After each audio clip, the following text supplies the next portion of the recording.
জামাত ইসলামের আমির উনি একটা খুব গুরুত্বপূর্ণ কথা বলেছেন যে সাদা কাপড়ের দাগ খুব কম লাগে, মানে খুব বেশি দেখা যায়, কম লাগলেও বেশি দেখা যায়।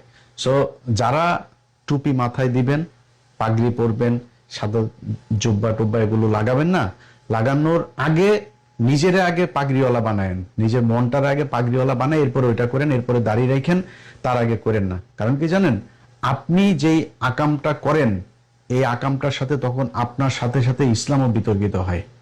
যে কারণে আপনি যা করবেন সেটা খুব হিসাব করে কাজ করেন। হ্যাঁ, আমরাও কিন্তু মানুষ, আমরাও মানুষ, আমরা মানে আপনাদের এই জব্বা কুর্তা টুর্তা এগুলো পরি না, কিন্তু তারপরেও না আমরা একটু হিসাব করে চলাফেরা করার, কথাবার্তা বলার, তারপরে কাজকর্ম করার চেষ্টা করি। কারণ আমরা যেহেতু খুব রাইটিস্ট কথাবার্তা বলি না, আমরা একটা অন্যায় করলে, একটা পাপ করলে ওইটার ব্যাপারে খুব বেশি ছড়াই। তো আপনাদের কাছে অনুরোধ থাকবে এই সাদা কাপড়ওয়ালারা একটু সাবধানে থাকেন।